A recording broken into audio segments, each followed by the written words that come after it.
그가 그 후에 축복을 이어받으려고 눈물을 흘리며 구하되 버림바가 되어 회개할 기회를 얻지 못하였느니라.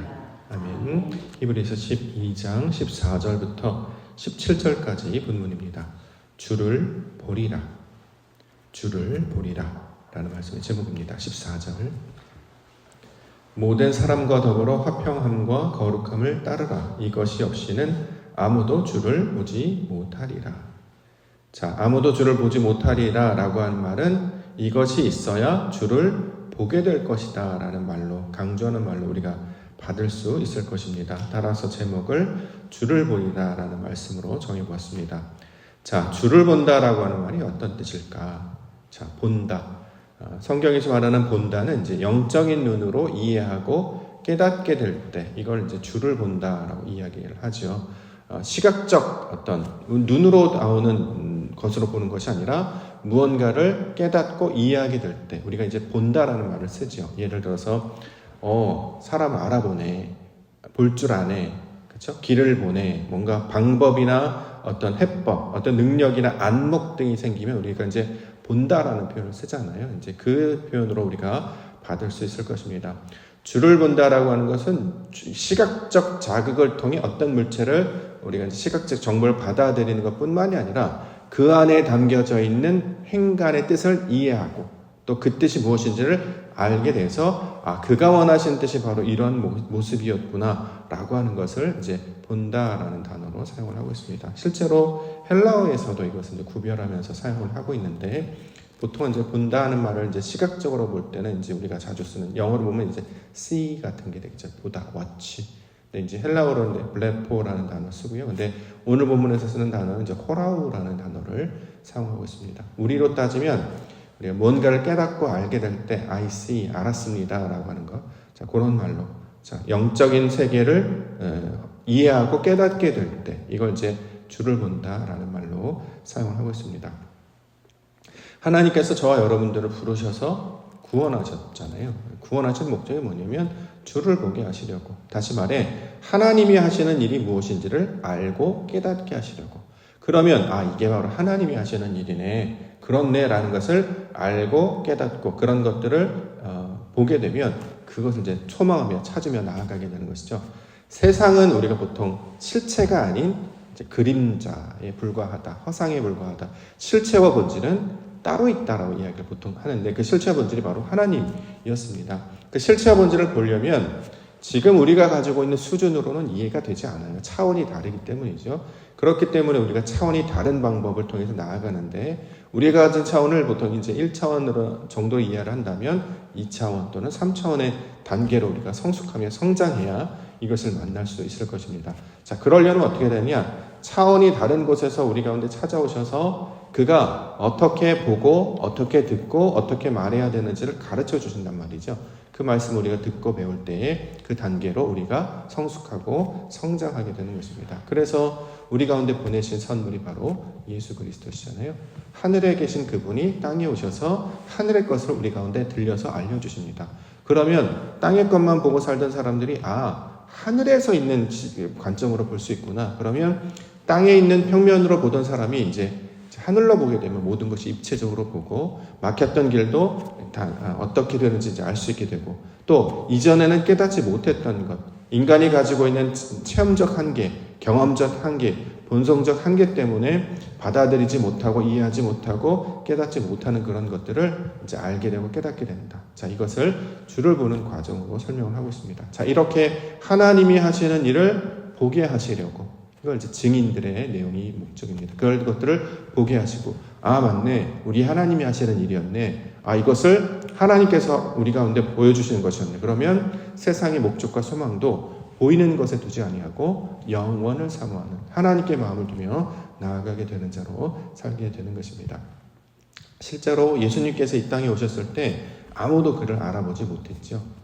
눈이 있었잖아요. 그들은 모든 것들을 볼 수 있었음에도 불구하고 성경은 그들을 마치 소경과 같은 자들이었다. 자, 하나님의 것을 알지 못하고 깨닫지 못하는 자들이었다라고 이야기합니다. 그랬더니 예수님께서 그들을 고쳐주셨습니다. 그랬더니 눈이 떠지게 되고 마음이 열리게 되고 보게 되고 듣게 되고 그래서 뭐 했느냐? 성전에 들어가서 하나님을 찬양하더라. 아, 이게 바로 하나님이 하시는 일이었군요를 알게 되는 자들로 만들어 주셨습니다. 이처럼 주를 본다. 다시 말해 하나님의 영광을 보는 자들이 되게 하시려고 저와 여러분들을 불러주신 것이죠. 성경에서 욥 우리가 기사를 알고 있습니다. 고난을 많이 받은 자 욥 우리가 보통 그렇게 기억하고 있는데요. 욥이 마지막 순간에 그 고백하잖아요. 듣기만 하였다가 이제 보았다. 듣기만 하였다. 이제 순종하는 자였다. 이제 주의 영광을 실제로 깨달은 자가 되었다. 실제로 목격했다. 눈으로 딱 그 현장을 목격했다. 이런 말로도 이해할 수 있겠습니다만 이제 본질은 하나님이 하시는 일이 무엇인지 내가 이제야 비로소 다 알게 되었습니다. 하나님은 선하시고 위대하시고 거룩하신 분이십니다. 자, 이렇게 고백하며 나아가게 되는 거죠. 저와 여러분들을 부르신 목적이 바로 여기에 있죠. 이 세상에 생명으로 보내심을 받아서 살아갑니다. 그래서 인생이, 상황이, 세상이 그냥 막 흘러가요. 그러면 보이는 것, 그 시각적 정보에만 의존하게 되면 사실은 짐승과 다를 게 없잖아요. 보이는 대로 판단하고 느끼는 대로 살고 순리에 따라 살아가는 것. 그럼 이제 이성이 없는 짐승과도 똑같단 말이죠. 그런데 하나님께서는 사람을 하나님의 영광을 구현하는 하나님의 형상을 닮은 존재가 되기를 원하셨기 때문에 그러려면 어떻게 되느냐? 자, 보이는 세상 가운데 보이지 아니하는 그것을 보는 연습들을 해야 된단 말이죠. 실제로 우리가 세상 현장에서 받게 되는 모든 교육도 사실 여기에 역할이 맞춰져 있습니다. 처음에 글자를 배우고 문장을 배우고 글을 읽고 책을 읽고 역사를 배우고 사건을 보고 뉴스를 들어요. 그게 그거 끝나냐? 그게 아니라 그 이면 가운데 그 속에서 역사하시는 하나님의 것을 눈으로 목도하는 자들로 만드시기 위하여 자, 이것이 이제 세상의 교육의 방식이기도 하고 성경에서 말하는 신앙의 본질적인 내용이 되고 있습니다. 저와 여러분들이 우리가 소망하며 품어야 될 것 하나님 주를 보게 하여 주옵소서. 하나님이 하시는 일을 목격하게 하여 주시옵소서. 그래야 살 것 아니겠습니까? 한 번도 본 적이 없고 본다고 하는데 언제 일어날지 모르고 아마 그 일이 있을 수도 있고 없을 수도 있고 그러면 무익한 일이잖아요. 신앙한다는 게. 교회를 다니고 하나님을 믿고 말씀을 듣는다는 게 이게 언제 될지 모른다고 하면 무익하고 너무 허황된 일 아니겠습니까? 근데 성경은 그 일을 시대마다 사람마다 심지어는 거의 매일마다 언제 어디서든지 하나님을 찾고 구하는 자는 항상 만나게 될 것이다. 나를 찾는 자는 보게 될 것이다 라고 약속을 해주셨고 그것을 찾는 자들 가운데 나타나신 하나님의 영광을 주를 보는 자들로 설명하고 있습니다. 그래서 히브리서 11장에 보면 이 믿음의 사람들을 쭉 설명하고 있는데 왜 그들이 믿음을 가지고 난 다음에 그렇게 살 수 있었는가? 하나님이 하시는 일로 알았다는 거잖아요. 주를 본 사람이잖아요.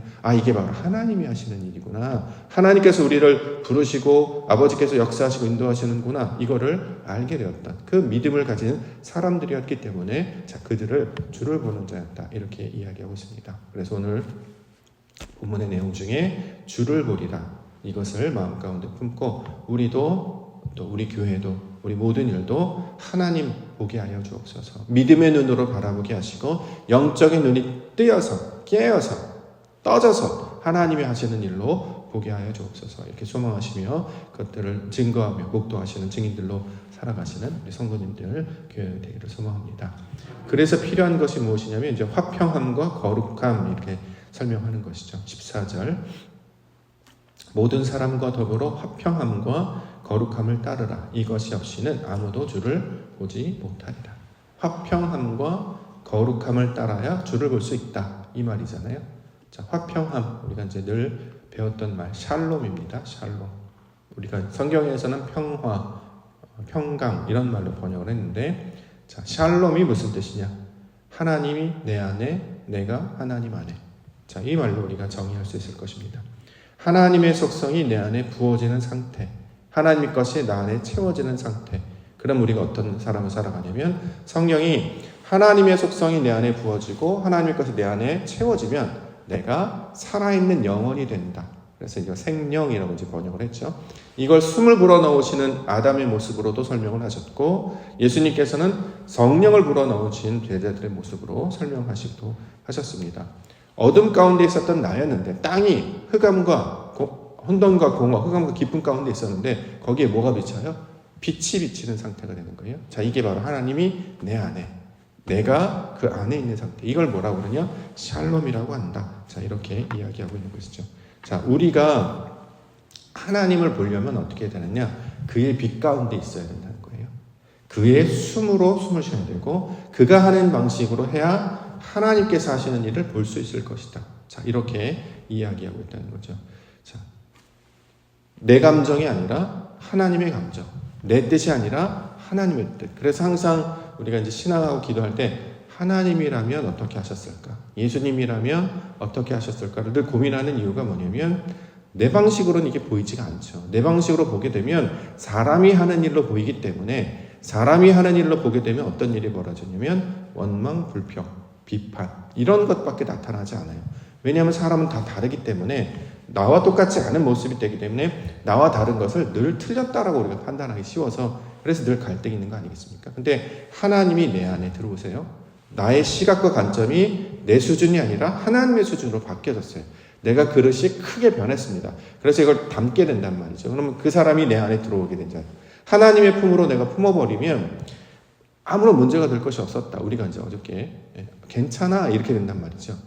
이렇게 해야 돼 저렇게 해야 돼. 세상은 다 삶의 방식 중에 하나이기 때문에 무엇을 선택하더라도 틀리다고 말할 수가 없습니다. 다 다를 뿐이죠. 다만 이것이 온전하게 모두가 다 옳은 것으로 판단이 되려면 하나님의 뜻 안에 품어 있어야 하지만 이것이 서로 비난하거나 비판하지 않게 된다는 것입니다. 우리의 목적이 뭐냐면 주를 보는 거예요.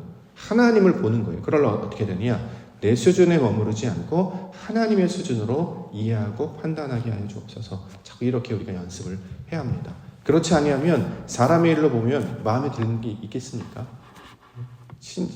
늘 말씀드리지만 9개 잘해도 하나 잘못하면 다 싫은 거예요. 왜요? 사람의 눈으로 보니까. 사람의 눈은 여태까지 잘 지내다가 말 한마디 조금 실수하잖아요. 그러면 그 다음날 또 안 봐요. 아니 평생을 같이 살아왔고 실수라는 게 없을 수가 없죠. 사람이 생각한 걸 예쁜 말로 다 이렇게 해내기가 쉽지 않고 컨디션이 늘 다르기 때문에 늘 좋은 것만 나아가지 않아서 우리가 연약하기 때문에 의도하지 않은 원래 의도는 그런 의도가 아닌데 내가 연약하죠. 말도 약하고 글도 약하고 마음도 약하고 체력도 약해서 그 정도밖에 할 수 없는 것 때문에 사람은 이제 실망하고 낙담하게 된단 말이죠. 왜요? 사람의 기준으로 보니까. 근데 하나님의 기준은 어떻습니까? 너가 믿기만 하면 한 게 아무것도 없었어요. 근데 마음의 태도만 달라졌는데도 그것을 의로 여겨주셨다. 하나님이 하늘의 별을 보게 하시고 내 자손을 이와 같이 만들 거야 라고 했는데 믿기만 했단 말이죠. 근데 의로 여겨주셨다. 우리 하나님은 하나도 한 것이 없음에도 불구하고 그 마음 자세 하나만 중심을 보시는 하나님께서 그렇게 생각했을 뿐인데 그냥 아멘 했을 뿐인데도 이것을 의로 여겨주시죠. 그래서 하나님의 방식은 작은 것 하나 꺼트리지 않고 작은 불꽃도 작은 대답도 작은 반응도 놓치지 않고 그걸 들어주셔서 어마어마한 게 받아주신다는 거죠. 우리 지난 주일날 우리 히로가 이제 집에 가야 되니까 이제 마중을 나갔는데 뭐 어디 갈 거야? 키즈 카페 갈 거야? 뭐 놀이터 갈 거야? 근데 키즈 카페도 잘 발음이 안 되고 어렵죠. 아직은 어려우니까 놀이터 하는데 이제 놀이터도 발음이 좀 아직은 어린 그래도 발음 막 하는 거가 너무 신기해서 어디 갈 거야? 저기 갈 거야? 제가 이제 막 그러다 그럼 잘 가. 우리 다음에 또 만나. 근데 갑자기 뭐라고 그러냐면 그래 사랑해 막 이러고 있는데 갑자기 히로가 뭐라고 그러냐면 목사님 안녕 이러는 거예요. 이렇게 하면서 순간 제가 이렇게 목사님 안녕. 목사님 안녕 그랬고 아빠한테 우리 히로가 목사님 안녕이라고 했다. 엄마한테 목사님 안녕이라고 했다. 난리가 났어요. 제가 너무 기뻐가지고 히로가 저보고 목사님 안녕이라 인사했습니다 그랬더니 그 짧은 한마디 근데 제 귀에는 그렇게 들렸거든요. 너무 발음이 좋아서 나를 알아본다는 말도 있었고 이렇게 소통했다는 느낌도 있었고 근데 그 말 한마디 때문에 엄청 신나가지고 이번 주 내내 히로 생각이 더 많이 나긴 해요. 사실은 다음에 만나면 또 무슨 얘기할까 궁금하기도 하고 하나님께서 이런 마음이실까? 막 불평하다 한 번 아멘 했고 한 번 예배하고 한 번 기도했고 알았어요 하나님 할게요. 근데 그걸 너무 기뻐하셔서 뭘 준비할까? 그 아이를 위해서 내가 어떤 걸 준비하면 될까? 이렇게 기뻐하는 것이 하나님의 방식이라는 거죠. 우리가 하나님의 마음을 품으면 아버지의 마음을 품게 되기 때문에 자녀가 하는 그 반응 하나하나에 너무 신이 나고 기뻐하는 그 모습으로 나아가게 된다는 것입니다. 그런 자들 뭐냐? 주를 보는 자다. 하나님을 보는 자다. 하나님 만나는 자다. 자, 이렇게 이야기하고 있는 것이죠. 거룩함은 우리가 어저께 살펴봤기 때문에 특별함, 구별됨이라는 말로 이해했습니다. 범상치 않다 또는 크고 위대하고 훌륭한 일을 할 때 이걸 거룩함이다 우리가 이제 받아들이고 있는데, 사람의 차원이 아니라, 우리의 차원이 아니라 하나님의 차원으로 끌어올려 주옵소서. 그러면 하나님이 하시는 일을 볼 수 있게 됩니다. 그러므로 날마다 사람이 생각으로 사람이 하는 일로 보지 아니하고 하나님의 일로 보는 것, 이것이 주를 보는 자들에게 주신 은혜의 방법이 된다라는 것입니다. 15절은 하나님의 은혜에 관한 이야기하고 있습니다. 15절, 너희는 하나님의 은혜에 이르지 못하는 자가 없도록 하고 또 쓴뿌리가 나서 괴롭게 하여 많은 사람이 이로 말미암아 더럽게 되지 않게 하며. 더럽다라는 개념을 알면 풀립니다. 더럽다는 게 무슨 뜻이냐면 섞여 있다는 거예요. 뭐가 묻었다는 거죠. 쉽게 말해서 우리가 그릇 빚을 때 흠이나 점이 하나라도 있으면 버려야 되잖아요. 음식을 만들 때도 거기 이상하게 한 떨어지면 사실은 버립니다. 잘 안 먹죠. 요즘 걷어내고 먹지만 안 먹어요. 그런 것처럼 하나님께서 우리가 정결하고 깨끗하게 하기 위하여서 세상에서 묻은 그것들을 다 벗어버리고 씻어내기를 원하신다는 거죠. 그 벗어내고 씻어내기를 원하신 게 뭐냐면 세상에서 말하는 습관들, 생각들, 나의 어떤 고집들, 이걸 자꾸 묻힌다는 거예요. 내 걸 자꾸 묻혀요. 하나님은 제일 좋은 걸 주셨는데 거기다 자꾸 뭘 붙인단 말이죠. 그걸 뭐라고 하느냐? 더럽다라고 이야기하는 거예요. 그럼 어떻게 해야 깨끗해지냐? 그것을 씻어내는 거예요. 그래서 성경에서는 씻어낼 때 하나님께서 비를 내려주시고 성령을 부어주셔서 하나님의 것을 계속 부어주셔서 씻겨 나아가도록, 컵에 더러운 것이 있으면 물을 계속 불면 결국 깨끗해지는 것처럼 하나님께서 계속 부어주신단 말이죠. 그래서 은혜를 설명할 때 성령의 단비 이렇게 많이 표현하는 이유가 그런 모양을 하고, 그 중동 지방에 보면 이제 와디라고 해서 갑자기 생기는 그 물줄기, 비가 내리면 그 메마른 땅에 갑자기 그 물길이 생기면서 모든 걸 다 내려가 버린다, 이런 얘기를 하지 않습니까? 자, 하나님의 영광과 은혜를 우리 가운데 부어주시면 그게 다 씻겨 내려가는 거예요. 하나님이 은혜 주시면 모든 어떤 약점들, 흠들이 다 씻어져 버리는 상태, 이걸 하나님의 은혜에 이른다라고 이야기한단 말이죠. 우리가 지금 소망하는 것은 주를 보는 겁니다. 하나님이 하시는 일을 보는 것입니다. 그래서 우리가 은혜라고 말하는 것이거든요. 왜냐하면 우리의 조건과 능력으로는 볼 수 없는데 하나님께서 그것을 감당하도록 은혜를 충만케 부어주셔서 다 씻어 버려주셔서 정결하게 하셔서, 이전에는 그게 걸렸어요. 저게 좀 마음에 안 드네. 밥 먹을 때 약간 소리를 내. 다리를 떠네. 뭘 어떻게 하네. 이렇게 눈에 띄던 거 있잖아요. 자기 마음이 불편했던 건데 은혜를 주시면 그냥 이뻐 보이는 거예요. 그러면 어떻고 저러면 어때? 같이 밥 먹는 게 중요하고, 아이고 내 귀여운 이게 아이들과 함께 식사하는 거죠. 그런 것처럼 은혜로 충만하게 되면 그것을 깨끗한 상태로 보게 된단 말이죠. 그럼 놀랍게도 나중에 깨끗한 사람으로 계속 보게 되면 정말 깨끗해집니다. 예. 자, 은혜의 사람을 바로 그렇게 이야기하고 있는 것이죠. 그래서 우리가 해야 될 삶의 방식은 뭐냐면 흉보지 말아야 돼요. 흉보기 시작하면 자꾸 흠이나 점을 붙이는 건 똑같습니다. 흠 보지 말고 항상 복을 빌어주셔야 됩니다. 잘 될 거예요. 하나님께서 하시는 일은 그 일을 악을 선으로 바꾸시는 분이시기 때문에 좋은 걸로 나아가게 될 거예요. 어떤 사람이 나와 좀 다르다? 그것은 다른 것이 아니라, 그것이 틀린 것이 아니라 하나님께서 쓰실 귀한 달란트가 될 수도 있단 말이죠. 은혜 충만케 하여 주옵소서. 그 작은 하나, 내 마음에 박혀진 그 점 하나 때문에 흉을 보게 되고 그 흠 때문에 하나님의 영광을 놓치는 일이 없도록 하나님 은혜 가운데 은혜의 눈으로 바라보게 하옵소서. 이렇게 기도 가운데 나아가야 할 것입니다. 마지막으로는 회개에 관한 이야기 17절. 너희가 아는 바와 같이 그가 그 후에 축복을 이어받으려고 눈물을 흘리며 구하되 버림받아 되어 회개할 기회를 얻지 못하였다. 이건 반대로 이야기하면 이제 회개할 기회를 얻는 것이 복이다, 이런 말로 받을 수 있겠죠. 말을 되게 어렵게 풀었습니다만 회개하는 것이 우리에게 복입니다. 내 마음 가운데 있다가 하나님의 마음을 돌이키는 것, 이게 축복이에요. 이게 아무나 되는 게 아니고 은혜 주는 자들, 아들에게만 주는 그 감정이라는 말이죠. 둘째 아들이 나갔다가 이제 집에 가야 되겠다 라는 마음이 들었다는 거잖아요. 그게 은혜라는 거예요. 안 그러면 집에 안 가고 더 멀리 간단 말이죠. 근데 우리는 이게 아닌가? 그럼 돌아가면 되죠. 이 방법이 아닌가? 내가 틀렸나? 그럼 고치면 되는 거예요. 거기에 왜 이래 그럴 필요 없이 안 하면 되고 고치면 되고 다시 하나님의 마음으로 돌이키면 된다. 그래서 회개, 하나님의 집, 하나님의 마음으로 다시 품는 것을 성경에서는 축복, 복을 받는 과정이다. 이렇게 얘기합니다. 언제 어디서든지 우리는 항상 하나님을 찾고 기억하고 하나님이라면 어떻게 하셨을까를 늘 묵상하는 자들 아니겠습니까? 그러므로 그가 우리에게 베풀어 주신 그 세상을 바라보는 그 도구, 또 우리에게 품게 하신 그 넓은 마음, 그 특별함을 가지고 나아갈 때 하나님이 하시는 놀라운 영광들을 발견하게 될 줄 믿습니다. 그러한 자들이 바로 샬롬, 주를 보는 자, 하나님의 사람들, 믿음의 사람들 이렇게 부르고 있는 것이죠. 저와 여러분들을 그 놀라운 잔치에 부르신 줄 믿습니다. 하나님이 하실 일을 소망하시며 오늘도 은혜 가운데 주의 영광을 바라보시는 믿음의 사람 되시기를 주의 이름으로 축원합니다. 알겠습니다.